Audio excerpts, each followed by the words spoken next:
ভাগ্যবশত আমি কোনো টিকিটই পাইনি। এবার চলচ্চিত্রগুলো এত ভালো গিয়েছে, এত মানে সারা পড়েছে পুরো বাংলাদেশে, সবাই চলচ্চিত্র দেখেছে। সো টিকিটের অনেক সংকট ছিল, আর যেহেতু সিনেমার সময় অনেক ভিড় থাকে, অনেক সাধারণ পাবলিকরা থাকে, অনেক সাধারণ মানুষ থাকে, অনেক ভিড় থাকে।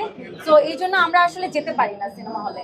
তো আমি বরবাদ দেখতে যাব, একদম একটু ভিড়টা কমলে আমি যাব বরবাদ দেখতে। কোন সিনেমাটি দেখতে গিয়ে আপনি টিকিট পান? আমি বরবাদের জন্য টিকিট চেয়েছিলাম, কিন্তু বরবাদের টিকিট পাইনি। মাল্টিপ্লেক্স, অবশ্যই সিনেপ্লেক্স। আপনাকে সোশ্যাল মিডিয়াতে দেখা গেল যে বরবাদের সেই বিখ্যাত ডায়লগের সাথে আপনাকে রিলস করতে একটু দেখতে চাই। আসলে প্লিজ, অনেক সুন্দর হয়েছে এবং লাখ লাখ ভিউ পর্যন্ত হয়েছে। ওইটা কি?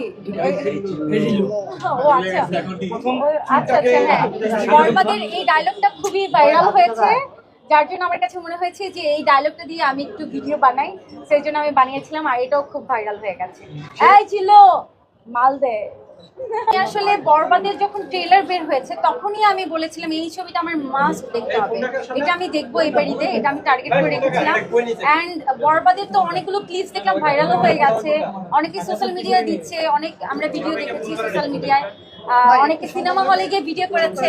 সো অনেক কিছু পাইরেসিও হয়ে গেছে। সো আমি মোটামুটি যতটুকু দেখেছি আমার কাছে খুবই ভালো লেগেছে। আমার কাছে মনে হচ্ছে বাংলাদেশের মতো একটা দেশে এরকম দুর্দান্ত সিনেমা হওয়াটা, এটা অবশ্যই আমাদের ইন্ডাস্ট্রির জন্য অনেক বড় গর্বের। আপনি যেমন আপনি বলছেন যে অনেকগুলো ক্লিপ পাইরেসি হয়ে গেছে, আসলে পাইরেসি জিনিসটা একদম আপনি সিনেমা শিল্পী হয়ে এটা কতটুকু ইফেক্ট ফেলে সিনেমা? এটা অবশ্যই দুঃখজনক ব্যাপার, কারণ আমরা অনেক কষ্ট করে সিনেমা বানাই, সিনেমা বানানোর পর ধরেন এটা যদি পাবলিক পাইরেসি করে দেয়, ধরেন পাবলিক সিনেমা হলে যাওয়ার আগে এটা দেখে ফেলে, এটা প্রযোজকের জন্য অনেক বড় একটা ক্ষতি, লস, আর সেই সাথে আমাদের ইন্ডাস্ট্রির জন্যও কিন্তু ক্ষতি। আমরা এই পাইরেসিটা চাই না, আমরা চাই যে আমাদের চলচ্চিত্র সুপার টুপার হিট হোক, সবাই আপনারা হলে গিয়ে ছবি দেখেন। এই ফেসবুকে বসে বসে এই পাইরেসি ক্লিপ দেখতে আমাদের কারোই ভালো লাগে না। অনেক নায়িকারা আমরা বাইরে দেখি, অনেক নায়করা দেখি যে প্রডিউস করে সিনেমা বানায়, আপনি কি কখনো প্রডিউস করবেন কিনা? ভাই আমার এত টাকা নাই যে আমি প্রডিউস করে সিনেমা বানাবো।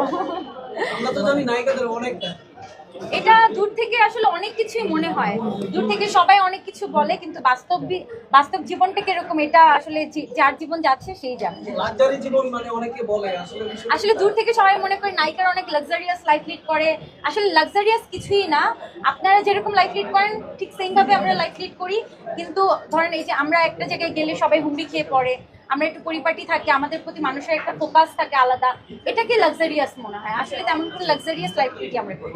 দেশে বলবো সবাই আমাদের জন্য দোয়া করবেন, আমরা যেন অনেক ভালো থাকি, বিশেষ করে আমার কাপল মানে আমার হাজবেন্ড, আমাদের নতুন জীবনের জন্য দোয়া করবেন, আর সবাই ভালো থাকবেন। এই পাইরেসি ভুলে গিয়ে চলচ্চিত্র দেখবেন, বেশি বেশি করে সিনেমা হলে যাবেন, আমাদের চলচ্চিত্রে আবার শুটিং ফিরে আসছে।